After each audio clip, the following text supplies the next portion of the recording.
How's it going, everybody? Bryan Alvarez here on Wrestling Observer Live. We are here every day, Monday through Friday, noon Pacific, 3 Eastern, Sundays, 3 Pacific, 6 Eastern, Saturday mornings with Jim Valley, 10 a.m. Pacific, 1 Eastern, Sundays with Andrews Arian, and it is Wednesday on this show. We got a lot to talk about here today. Tonight, AEW Dynamite, and we've got more segments announced for the show. And I believe there are 1,900 tickets. So we've sold a few hundred tickets since they announced the Jon Moxley-Jeff Hardy match. But it is the UNO Lakefront Arena, New Orleans. We'll talk about all the matches on the show. And also last night's NXT. We've got a pay-per-view, a PLE coming up on Sunday. And the main event, Ilya Dragunov, Trick Williams for the NXT title. And the storyline is that, well, Trick has to work twice, because it is also Carmelo Hayes and Trick Williams versus Braun Breaker and Baron Corbin in the finals of the Dusty Tag Team Classic. So a lot to talk about from that show. We'll do the highlights of NXT as well. And then other news. Okada is now a free agent. He's still got a few more matches he's going to do for New Japan Pro Wrestling, but he is a free agent, and he's issued a statement about that. And we can talk more about where he may or may not be going. We got Raw ratings for Monday night, the Raw after the Royal Rumble. We've got notes on what MJF has been up to, as well as Sonya Deville. They both have been up to the same thing, but not together. We'll tell you about that here today. And, of course, whatever is on your mind. If you would like to text us, we'll do text messages today, 425-780-7566. That is 425-780-7566. F4WOnline@gmail.com is the email. I'm F4WOnline on Threads, Instagram, and Cameo. At Bryan Alvarez on Twitter/X. And a lot to talk about after the break. Observer Live.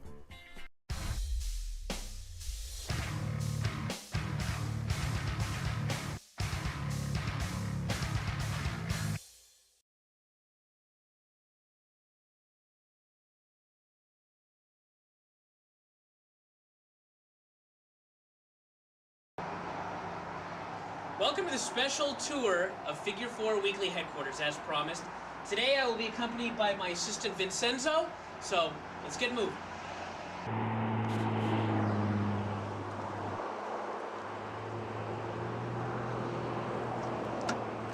Hey, don't worry about it. Today's a special day, I'll drive.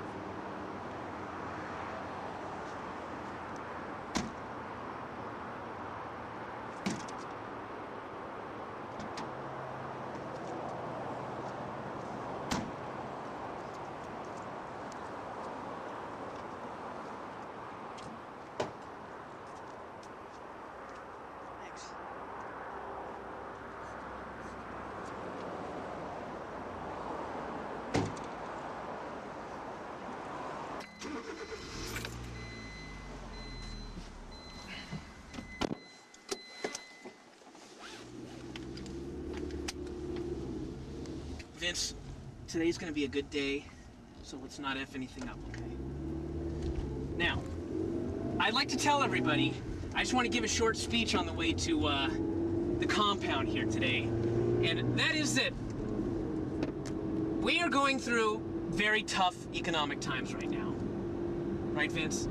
It's a time of stock market crashing, the yen is devalued, a time of woe and want. And many of you watching this right now, for all I know, are unemployed.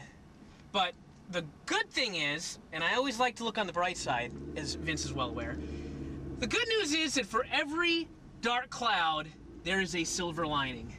And the silver lining is that Figure 4 Weekly is doing great.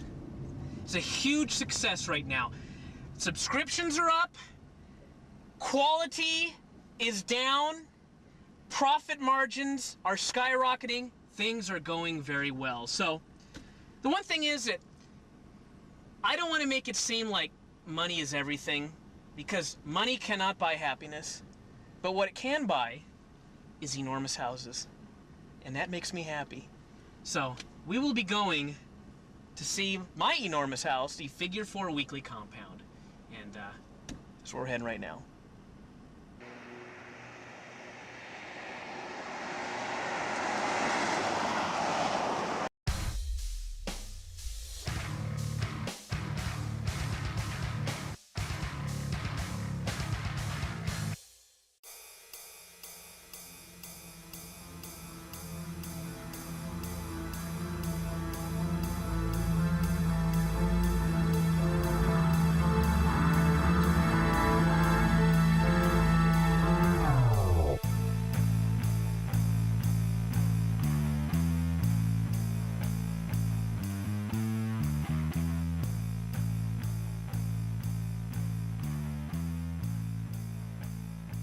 Back in the show, Bryan Alvarez here, Wrestling Observer Live. Mike Sempervive, also of WrestlingObserver.com.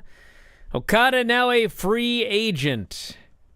New Japan contract expired at midnight, Japan Standard Time. He released a statement on X thanking fans for supporting New Japan. He wrote, "Thank you for supporting New Japan Pro Wrestling 17 years. Thank you very much. I laughed, got angry, cried. It was great. I look forward to playing the remaining 3 games as a free agent." He has 3 more dates for New Japan. Merchandise being removed from PWTs.com.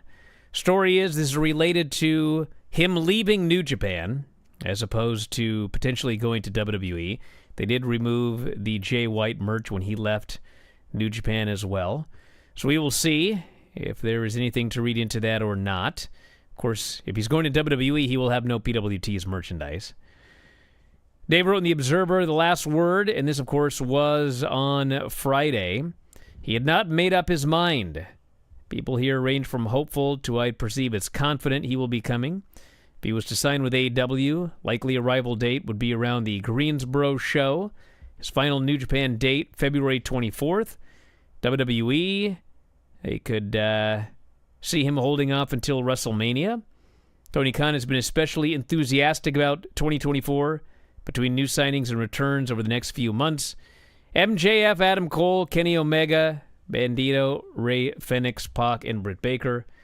I can tell you as of moments ago, it does not appear there is anything new on Okada from people that know him. So he is still deciding what it is that he wants to do. And quite frankly, it may be that today would be the first day he could even talk to WWE about any of this, because, WWE is not talking to somebody who is under contract officially.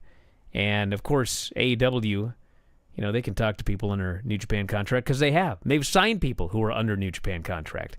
So I would presume in the next couple of days he'll probably have some discussions, and then maybe we will know more about which way he is leaning. But as of right now, nothing new. That's the story on Okada. 36 years old.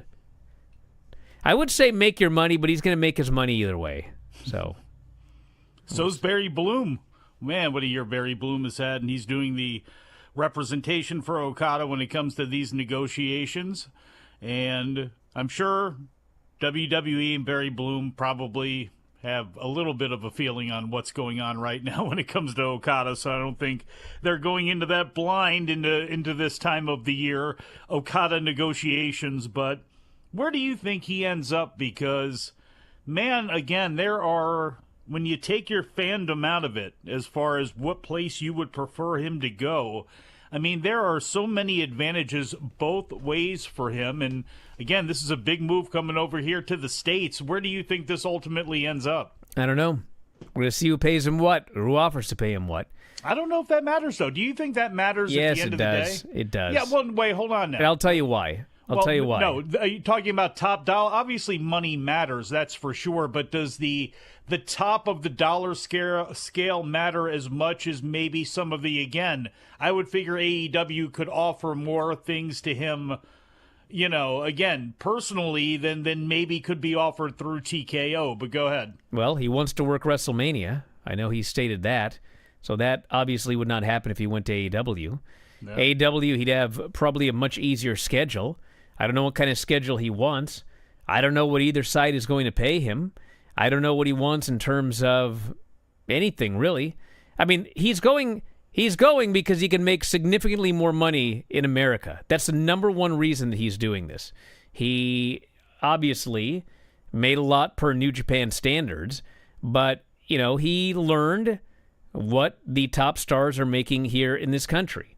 And not just the top stars in AEW, but the top stars in WWE as well.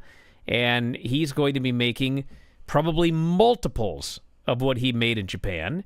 And I think that that's the main reason. And obviously, then he'll see what he wants. I mean, friends with Nakamura. He's been friends with Nakamura forever. He's been friends with the Elite forever. He's been friends with Kenny Omega and Will Ospreay. And, I mean, we'll see. You acquire friends in the wrestling business. Yeah, he's got a lot of friends in both places. And he's also 36. And I don't know, obviously there was no AEW before Nakamura came to America, but, Nakamura was pretty much thrashed. And he preferred to go to a place where he was not going to be required to have 5-star matches. He could just go in there and have good matches and surf and be happy. So go to work, that's it. And he's close with Okada. I don't know what they've talked about. I don't know what Okada wants to do. So I do not know. I do not have a No, there's no crystal ball. There's no magic 8-ball where you can figure out what he's going to do. But if it comes down to who can give you the highest ceiling and who can give you WrestleMania, I mean, that's why a lot of wrestlers over the years, whether they're looked upon as Jim Crockett guys or Bill Watts guys or this person or that person, there are so many people that just always wanted to go to WWF, WWE, because that's what they considered the pinnacle. And if in Okada's mind, WWE is the pinnacle, then, being on a WrestleMania and all that sort of stuff, that's going to take precedence probably over anything else. But again, we'll see. We'll see what his motivations are and what he's thinking. Because again, I do hope that there is some. I would love to hear an interview. I would love to hear something as far as his motivations for coming over. And really, again, very few guys write books, and maybe a ton of guys in Japan do. I know Takada has and some other people have, but I would love to see this thing kind of play out in documentary form or in the written word as far as this whole process for him at this point in his career, because it is a fascinating one, and it is one that, I mean, it's never happened before. We never have had somebody who's been the number one star in all of Japanese wrestling say, hey, I'm out, and I'm going over to the States, and I'm going to try to see what I can do there. So this whole thing is really fascinating on a lot of different levels to me. Rampage is tonight, and they are currently at 1,987 tickets. They sold about 189 since they announced Jon Moxley, Jeff Hardy. And they are doing $20 tickets. So trying to get some people into that building. It's set up for 2,098 according to WrestleTix, although the actual building sells significantly more than that. But it's a Dynamite Rampage taping tonight.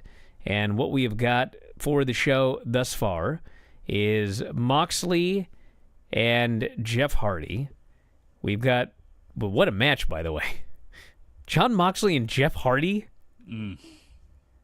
Sometimes you go, close your eyes and imagine the match, and it's going to be exactly as you expect. I can't even close my eyes and imagine this match. A sloppy mess. Moxley just beats him up the entire time, and Jeff falls on him repeatedly and then gets choked out. I think that's what's going to happen. That's my guess. Swerve Strickland versus whoever Hangman chooses. He teased the whole effing show, but they have not announced Rob Van Dam, but I presume that's who it's going to be. Hangman Page, Toa Leona, Dealer's Choice match. Deanna Purrazzo and Taya Valkyrie, and Chris Jericho versus Kyle Fletcher. So that is the lineup for tonight. Not a big marquee lineup, that's for sure, for tonight's Dynamite. We've got a couple of other notes here. The post-Royal Rumble edition of Raw. 1.91 million viewers, 0.61 in 18-49. The opening segment where CM Punk came out in his cast and did his promo and announced he's not going to be at WrestleMania did 2.01 million viewers. And the Cody Rhodes Seth Rollins segment beat it in the second hour. 2.2 million viewers and a .73 in 18 to 49 for Cody Rhodes and Seth Rollins during their segment. That is a gigantic number. Was that, and this is probably was. We'll ask this question after the break. Hold on. Back in a moment, Observer Live.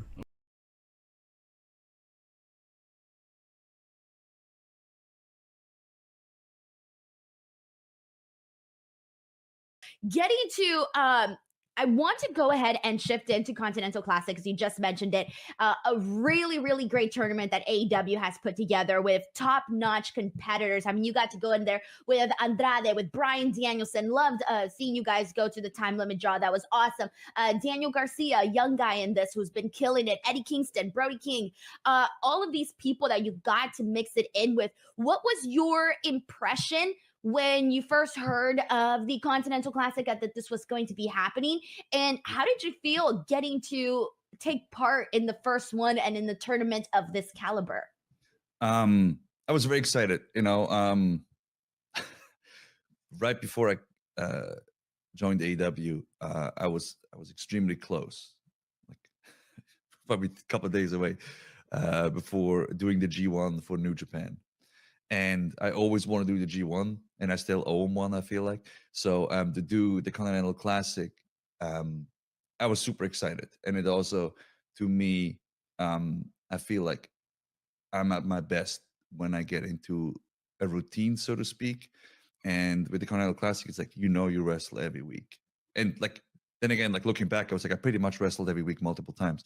But to me, it's always like, okay, cool. And then I looked at both groups and like all the talent announced, which is awesome, because I was like, yeah, there's not one person that I wouldn't want to be in the ring with.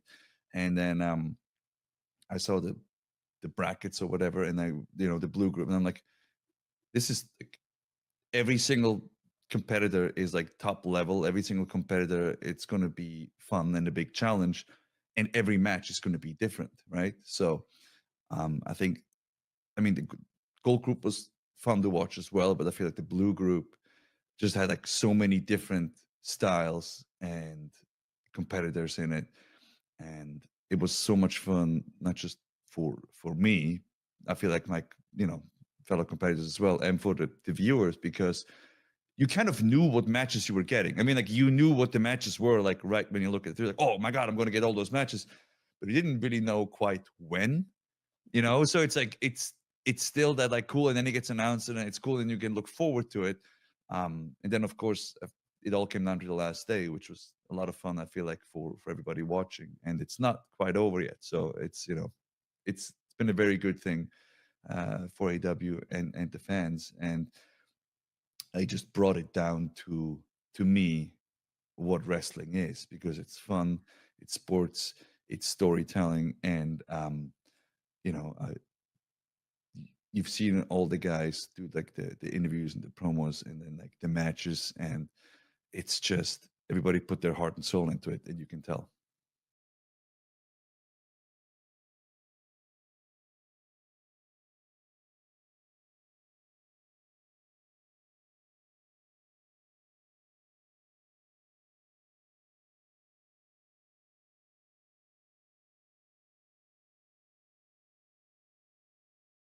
Back in the show, Bryan Alvarez here, Wrestling Observer Live. What was your question about that show?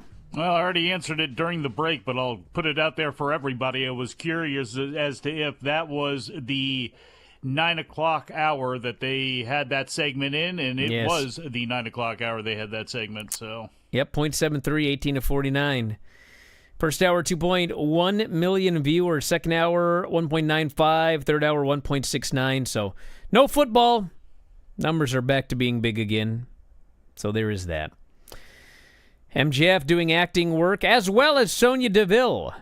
She's out with a torn ACL. He's just on the shelf. He's got some injuries, but I'm sure he'll be back at some point.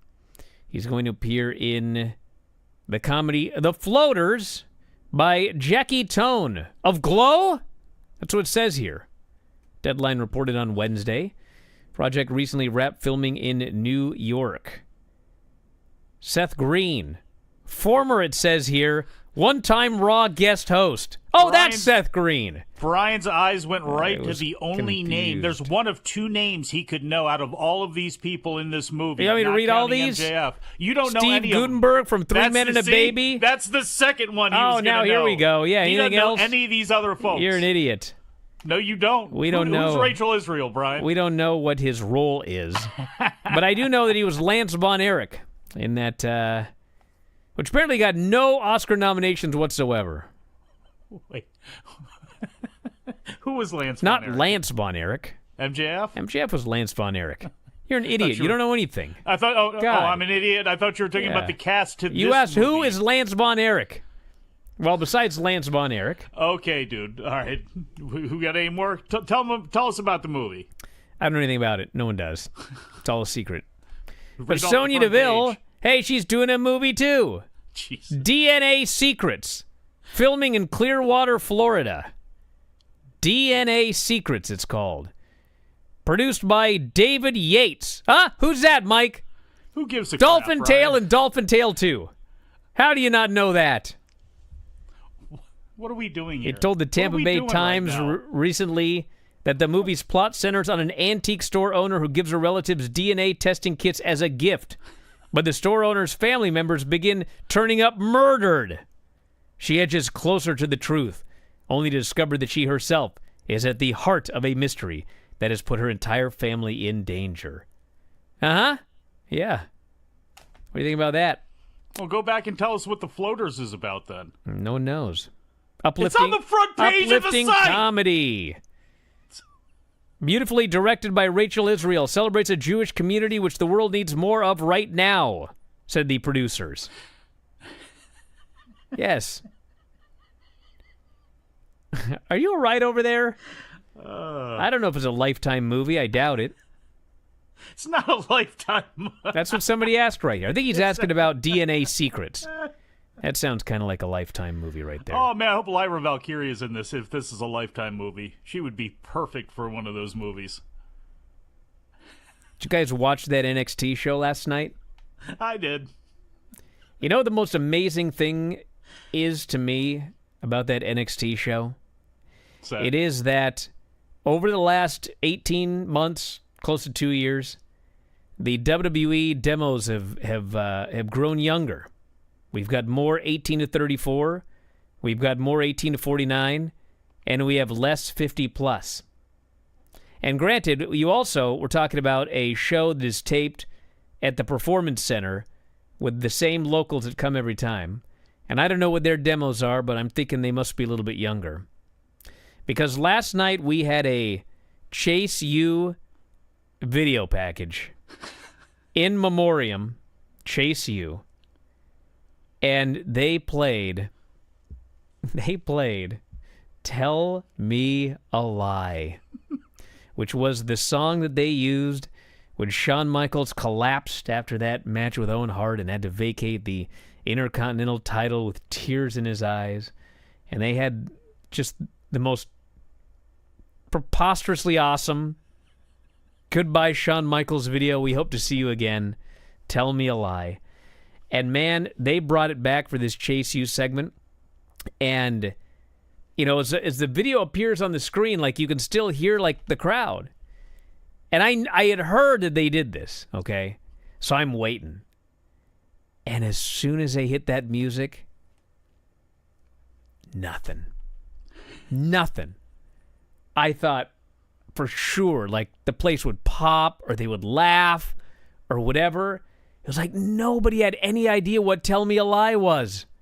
I was aghast 30 years at ago. how freaking old I am. 30 God. years, yeah. I like to think some of the audience laughed along with me, but God, these people here just had no idea. They had no idea about Tell Me a Lie. Even Robert Stone's kids didn't know about this.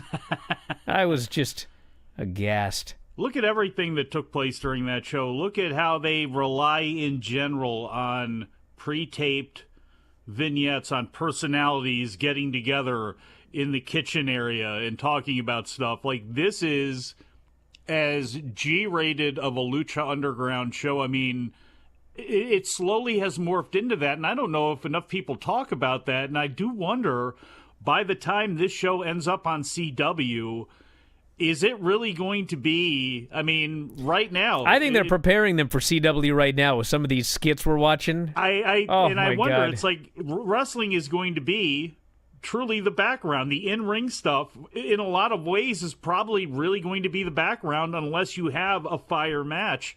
And I don't know if that's necessarily a bad thing, considering how many of these people are in creative. They are there because they are developing. They are NIL folks. They don't have a lot of experience. So I wonder, this weird hybrid show, if it starts tilting a little bit more towards the Lucha Underground realm than it does a wrestling show. Nah, it depends. Some weeks they have more of this stuff. Some weeks Look, they have more wrestling. If you got Ilya and Carmelo, you give them 15, 20 minutes. Yeah, and but figure out their how to do segments it. are fine. I'm talking like, God, these Lyra Valkyra Mud. segments. Oh my God. Oh my Lord. And then the Joe Beauty Gacy? Queen. The Joe Gacy thing is the stupidest thing on any show right now. I just hate it. Hey, at least Ariana, I mean, yes, the Beauty Queen, at least, you know, she is such a over-the-top cartoon. I mean, in some ways, it's like the girl with Thea with Chase U. It's like I can tolerate that a lot more than some of these other folks with underdeveloped characters or those who don't have a real handle on them that are trying their best out there. See, the thing with this show is, like, for younger viewers, it's just like this weird thing. But, like, if you're older, it's just a total 90s show. It's a total 90s show. It's 90s, you know, teen dramas.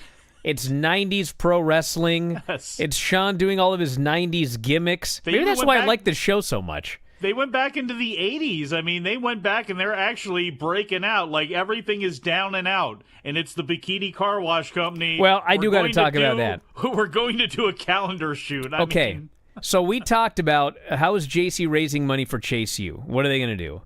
And so the obvious, you know, it is 2024. So we figured, well, she's getting all these women starting OnlyFans accounts, and they're going to make all this money and then, you know, pay off the debts of Chase U. Well, I neglected to consider that Shawn Michaels is the guy putting the show together.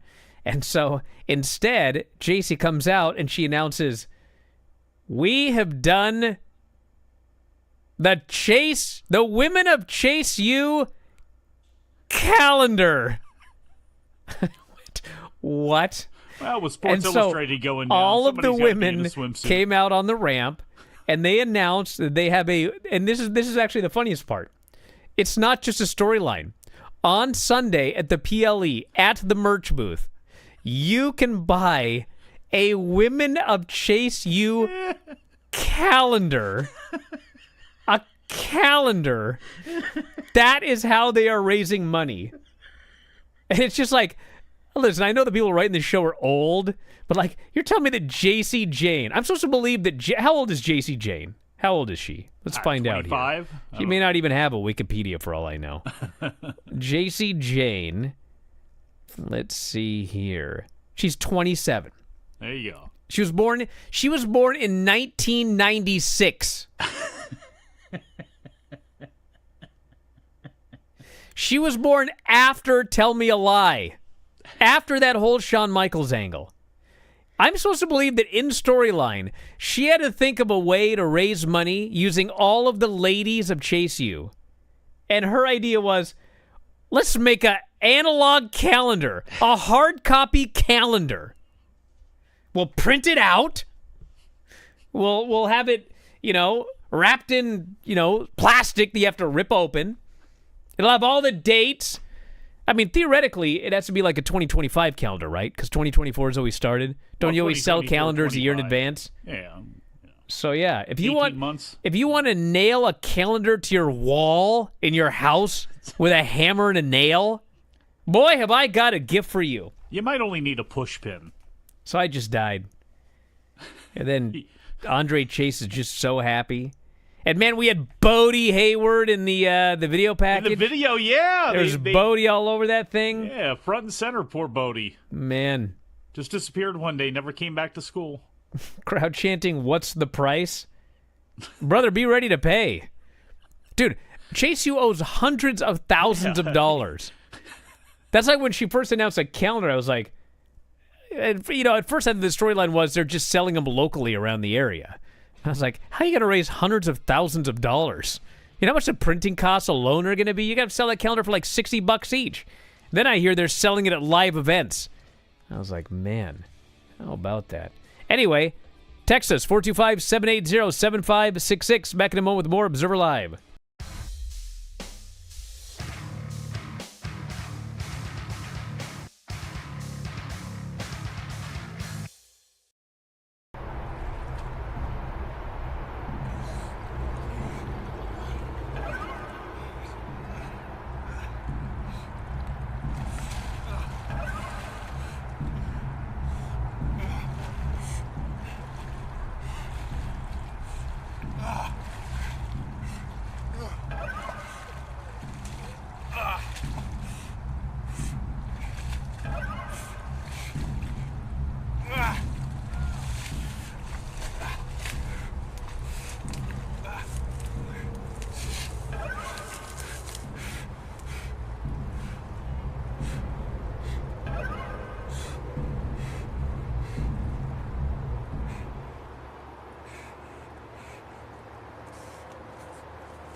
No fish can swim this far upshore. Yeah. Shoulders ran like the wind, but he could find no peace.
Back in the show, Bryan Alvarez here, Wrestling Observer Live. Mike Sempervive, also of WrestlingObserver.com. Oh my God! Look at this Twitch chat. I can't imagine what the YouTube chat is about. If What are they mad chat- about? I wasn't paying attention. They're not upset about anything. They're talking about feet pics. Oh, Showing stop. feet. Get out They of are. here, people. Everyone always texts me right when we come back on the air. What, to show feet? No. So, the other thing, we got the PLE coming up. We'll go for your text messages here in a moment. We're just going to talk about the main stuff from this show. If you want the full review, Observer Radio or the Bryan and Vinny Show. We'll talk about it for 45 minutes. 40 minutes of which we'll be talking about Lyra Valkyra and her acting here on this program. We got Ilya Dragunov against Trick Williams for the NXT title, and also Carmelo Hayes and Trick Williams versus Braun Breaker and Baron Corbin. So, quick and dirty, the storyline is Trick Williams was attacked a while ago, and everyone thinks it's Carmelo. Carmelo's trying to convince him that it was actually Ilya Dragunov that attacked him. Ilya is claiming, well, I don't even know why I would have done that. Ilya was injured and unable to defend his title, but later came back and said, hey, you know what? If you want your championship match, I'll give it to you at the pay-per-view. And Trick was all happy and accepted, but of course, this made Carmelo sad because Carmelo wants to win the Dusty Cup, also at the pay-per-view. Carmelo says, clearly he did this on purpose. He wanted you double booked so you couldn't concentrate fully on either match. And so at the end of the show, they had a big brawl, and Carmelo and Trick cleared the ring. And after clearing the ring, Carmelo wanted to celebrate with Trick, but Trick was busy staring down Ilya. So now Carmelo thinks, he's not concentrating on our match. We're not going to win because he doesn't have his mind on the Dusty Cup. So I like what they're doing. It's a good storyline. My guess is they lose in the Dusty Cup and Trick wins the title. And then Carmelo totally snaps because he got nothing and Trick got the championship. Then we've got Lyra against Roxanne. I have not been blown away by this storyline. I presume that either Roxanne wins or maybe Lyra turns heel with her buddy Tatum Paxley. I can't tell which I'm more done with, the Tatum Paxley Roxanne or the Tatum Paxley Lyra deal or this Joe Gacy thing. So we do have odds. I'm sorry. What are the odds that Tatum turns on Lyra and it's actually Roxanne who they've been giving a little bit of a darker edge to? And if you're looking at this from a developmental point of view, she has never worked heel before, at least certainly not on any significant level. So do you do something you like could that have her to turn. try to swerve? You could do that. Obafemi defends against Dragon Lee for the North American title. And we've got the family, Tony D, Stax, and Adriana Rizzo versus Lucian Price, Bronco Neiman, Jada Parker. I'm trying to wrap my head around that one. And then we've got a no DQ match with Dijak and Joe Gacy. Why? Because they brawled all over the place on NXT. And then Dijak threw him off a thing into a dumpster. Off the roof. And then he is all angry and he's getting yelled at by Ava, who Ava had 2 segments on this show, okay? One of them, she was much better than usual. The other one, she was significantly worse than usual. Well, so we got a big swing on this show. And so she's yelling at him about the dumpster thing, and she goes, are you trying to get suspended? You're giving me no other option. And he goes, I got another option. How about we have a no DQ match on Sunday? And she goes, how will he be in any condition to perform on Sunday? And suddenly you hear, and they all look behind the dumpster, and Joe Gacy climbs out. He's all happy. He's got garbage in his mouth. He goes, I'm all ready for Sunday. Or no disqualifications, cool, I think is what he said. But okay, so you guys had a wild, crazy brawl that a guy got thrown off into the dumpster, and then you no-sold it to make me want to see another brawl on Sunday?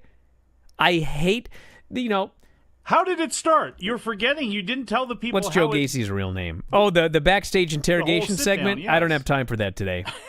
I'll be here for years. Joe Gacy. Joseph Ruby is his real name. I'm sure he's a nice guy. Son of Jack Ruby? He's a good worker. But God, he has never had a good gimmick ever in NXT. Not one single time. Wow. Every single solitary gimmick Joe Gacy has ever had in this company has been terrible. So anyway, that's the lineup. He went from one type of crazy man to another type of crazy man. So you ever look through at his various gimmicks throughout his wrestling career? His CZW stuff? His ring names have been Joe Gacy, Psycho Joe, Chainsaw, and my favorite, Xerox. think that What was that gimmick? Like, you just copied everybody? That'd be actually an awesome I gimmick. was gonna say, was that? A I might Chikara come back gimmick? for that, but there's nobody I'd want to copy unless they were like really terrible. That's a Chikara gimmick if I've ever heard one, except for the fact that it actually was Xerox, and I don't know if you can. Quackenbush would have gotten sued over that one. I like that Oh, one. my. Xerox. No matter who he gets in the ring with, he just copies everything they do. All mirror spots the entire match. Now, let me ask you, though, which segment was it that Ava was so much better in as compared to the other one, which he was significantly worse in? The I one thought in they were the both one pretty par. No, the one in front of the dumpster, she was absolutely atrocious in that segment. And then there was one at the beginning of the show. The one with Lexus and yeah. what was the other one? Yeah, that one. Oh no, with Ridge Holland? No. Yeah, she was much better in that segment. Oh no. Yeah. Well, let's go to the texts and the emails here. Brandon says, I don't get the reference, but I smiled because of the corniness of the video package. Brandon, one of our longtime loyal listeners, has no idea what Tell Me a Lie is. I'm so ancient. Oh, man. I just don't know. How could you not know Tell Me a Lie? I don't blame myself. I blame WWE. This is Michael here. Michael Booble. Never heard of it. And I'm in the music business. Well, you're in the wrong business then, dude. Who in the music business hasn't heard of Tell Me a Lie? exactly. All right, let's see what else we got here. What's his name? Guy's name? Jack Johnson? Jim Johnson? Yeah. Legend. Hey, I want to bring this up. That Jim Johnson guy, Uh-huh. man, he was good at his job. He was. And these new WWE themes, there are a few that are all right, but in general, it's just like, all right, well, you got some theme, you got some metal, you got some whatever. They're all interchangeable. Like, the only reason they're not interchangeable is because they're associated with a certain person for a long period of time. But it ain't nothing like it used to be.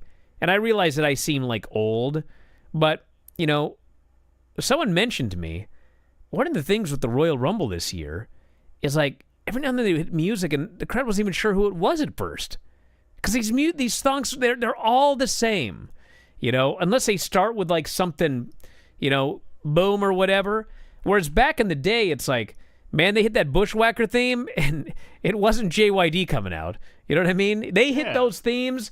And they like the themes matched Diesel's the horn? character, Yeah. and they kept them for a long time, and they were all different. And the Rumble, it's like, whose music is this? Who is this? And then they come out, and that's me, by the way. I'm not even talking about the people that they just got into WWE and they bought Rumble tickets or whatever. Because I did hear from people that they said that I sat around people and they were like, who's that guy?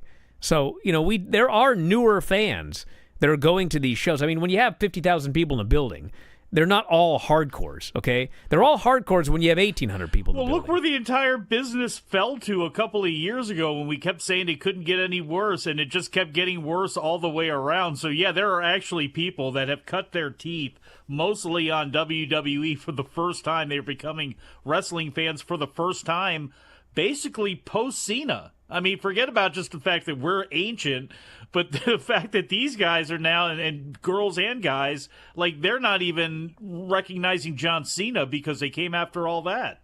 I think most everybody's recognizing old John Cena.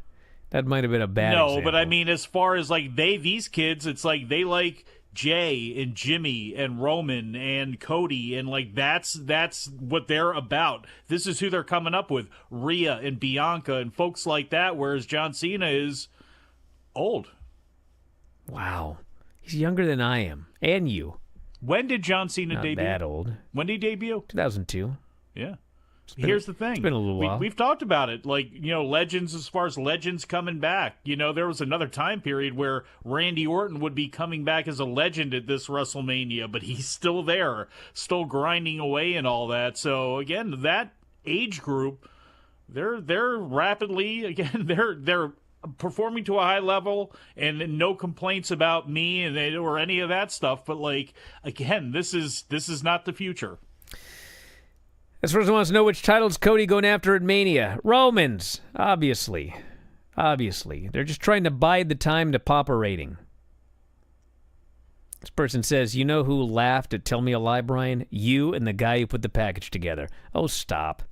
Yeah. Come on. Get out of here. Yeah. Although I would bet that 99% of the people involved in Chase U have no idea about that song. No. Look, does Chase know about that? Okay, Andre Chase, Bravado brother, he probably knows about that song. Certainly Sean does back there. But honestly, who else would? If Jeremy Borash, again, you got to be of a certain age. Otherwise, again, this is why they don't push the network. That's why I fear the network could actually go away at some point with all of the archives, because people aren't going back to watch that stuff. And again, you're expecting kids who have no attention span, who are not looking into the past for anything. You're expecting them to go back 30 years and know some of this stuff, and maybe they should. Maybe they should know about their history. We talk about this in sports all the time with guys like, shouldn't the best center fielder in baseball or running back in football, shouldn't those young guys know about the past and about their history? Maybe they should, but a lot of them just flat don't. Bert says, do you know in Japan, stardom calendars and photo books sell like hotcakes? Maybe Chase U will sell internationally. Oh, boy, cheesecake books from NXT. Listen, oh, man. It's also, there's a cultural aspect of this. Yeah. Raise your hand if you have bought a Sports Illustrated swimsuit issue in the last 25 years. Anyone? Anybody? No. Not happening. No. Oh, this person says, I was born in 1997. I barely know about Tell Me a Lie from Cardona and Meyer's Action Figure podcast, but I could not tell you what or where it came from. Do we need to go back and review that on Tuesday? That whole situation? You may want to. While you're at it, boot up the Lex Express, too. Fill up the tank on that one and drive it around. Is debuting Okada versus Seth at Mania viable? Oh, Does the office trust the WWE audience to be informed enough to debut Okada at such a high level? Guys, listen. If you're doing that, debut him against Gunther. Come on. Bro, if you think this audience wouldn't know Okada, stop. Actually, that WrestleMania audience would know Okada better than almost any other audience they go to in like Cedar Rapids or whatever. Their random SmackDown show knew Trick, who has never been on a main roster show ever. The hardest of He's on hardcores for a NXT, weekend? which everybody tells me nobody watches. Everybody knew Trick there. So yes, they would know Okada, but I don't think it's Okada and Seth at Mania. As Dave noted, if he debuted, it probably would be at WrestleMania. And he would get a massive reaction given the audience that travels for Mania. Back in a moment, Observer Live.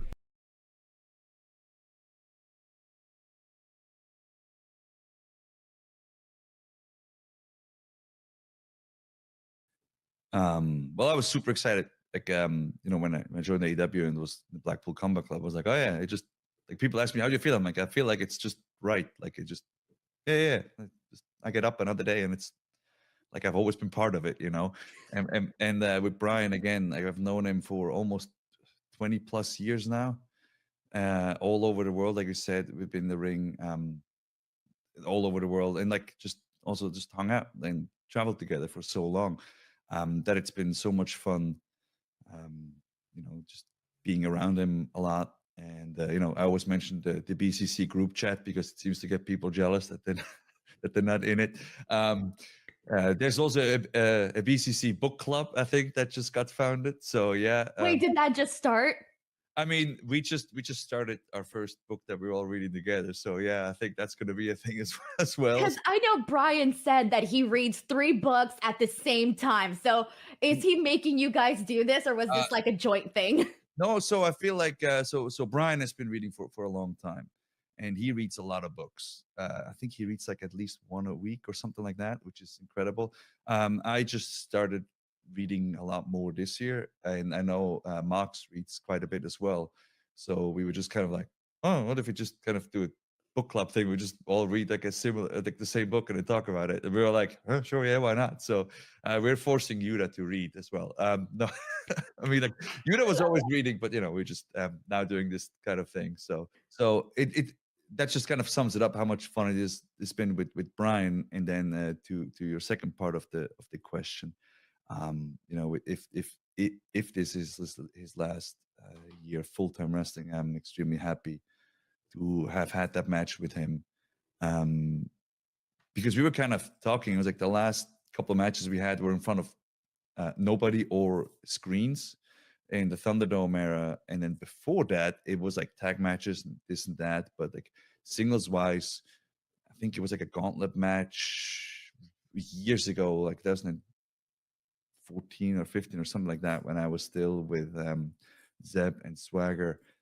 And then obviously, before that, Ring of Honor. So it's been quite a while. And I mean, I was extremely happy that I was able to wrestle him for that long in front of an audience on TV, and just go in there and have fun. And like if he can do it again, like I would obviously love to. But if not, I feel like, if Bryan's kind of going, if this is his last year, he's just going down the list of fun stuff that he wants to do. And I was glad to have been part of it. Not so glad about that draw since it cost me the tournament, but you win some, you lose some.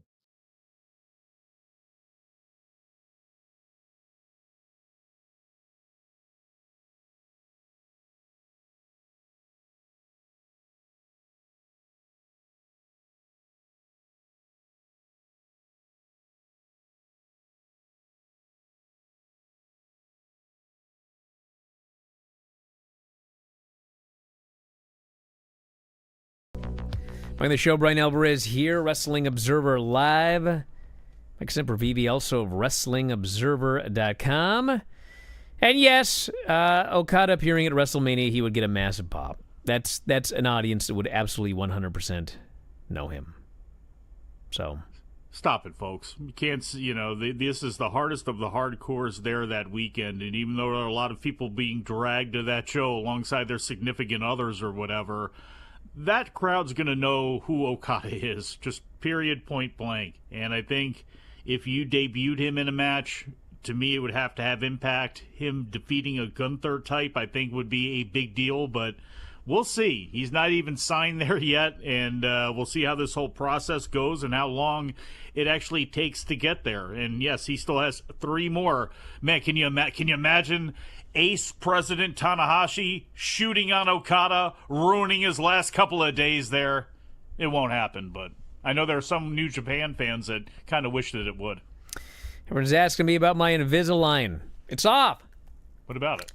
I still have to wear retainers.